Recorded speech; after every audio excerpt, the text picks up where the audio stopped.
আমি এখন এই নোয়াখালী হাতিয়া যে ছত্তর ঘাট, এই ঘাটের আগামীকালকে থেকে এ পর্যন্ত যে দুর্ঘটনাগুলো ঘটছে আমি আপনাকে এই বিষয় এখন কিছু ছত্তর ঘাটের ক্ষয়ক্ষতিগুলো দেখাবো।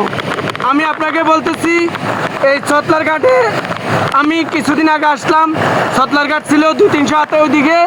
এখন এখানে স্থানীয় যারা আছে তারা বলতেছেন যে এক রাতের ভিতরে যেই ঘূর্ণিঝড় শক্তি, এই শক্তি আগামীকালকে থেকে এ পর্যন্ত আমাদের কমসে কম 300 হাত ভেঙে আমাদের বাড়ি ঘর এবং অনেক ক্ষয়ক্ষতি যেগুলো হয়েছে এগুলা আজকে 2 দিনের ভিতরে ভাই আমাদের ক্ষয়ক্ষতিগুলো হয়েছে।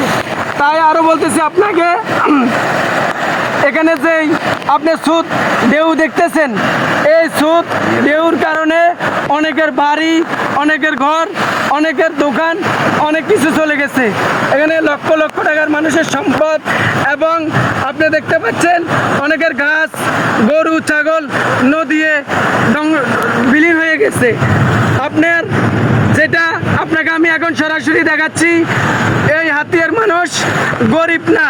হাতিয়ার মানুষ একে একে যদি একজন মানুষের 4-5টা বার একটা বাড়ি ভেঙে চলে যায়, কার শক্তি আছে এবং কার এত টাকা আছে তারা একে একে 5টা বার বাড়ি করব। তারা বলতেছে যে আমরা কখনো গরিব না, আমাদেরকে একমাত্র নদী গরিব বানানো হয়েছে। এজন্যে আমাদের এই দুর্গতি আমরা কোনো সরকার কর্তৃপক্ষ থেকে আমরা অতি তাড়াতাড়ি আমাদের এই চেয়ারম্যান ঘাট, ছত্তর ঘাট, এই ঘাটের চেয়ারম্যান ঘাট, ছত্তর ঘাটের অতি তাড়াতাড়ি বস্তা এবং বলক চাই। আমরা শান্তিভাবে সেটা বাদ খাইতে চাই।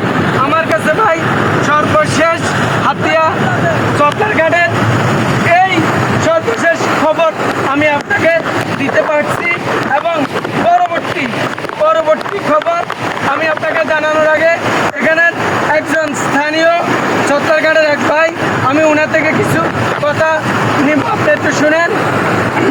ভাই আসসালামু আলাইকুম, আপনার বাড়ি?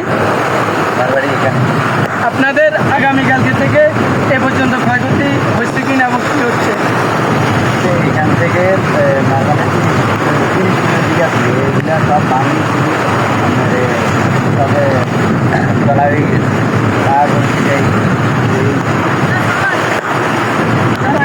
যারা এখানে আছে এরা তো কিছু করতে পারতেছে না, বা অন্তত এরাকে বা অন্তত যারা আগামীকালকে থেকে ছিল মহিলা মা বোনেরা, তারা কি রাত্রে আশ্রয়কেন্দ্রে চলে গেছে? আশ্রয়কেন্দ্র কেউ বিশেষে মানে বিভিন্ন জায়গা আছে, পরিস্থিতিতে আছে, অনেক কষ্টতে আছে। বাচ্চা কাচ্চা তৈরি বা অন্তত আজকে 2-3 দিন আপনি আমি কিছুক্ষণ আগে এখানে এক স্থানীয় লোক থেকে আপনার সাক্ষাৎকার নিলাম।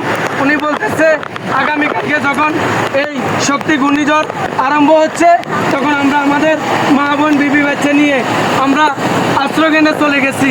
আমাদের আর কোনো মাথা গোঁজানোর ঠাঁই ছিল না, এজন্য আমরা গরু গোতান রেখে এবং কি ঘর বাড়ি রেখে আমরা আগামীকালকে আশ্রয়কেন্দ্রে যাওয়ার পর কিছুক্ষণ পরে আমরা কিছু নিয়ন্ত্রণ দিকে আসছি, আমরা বাড়িঘরে চলে আসছি।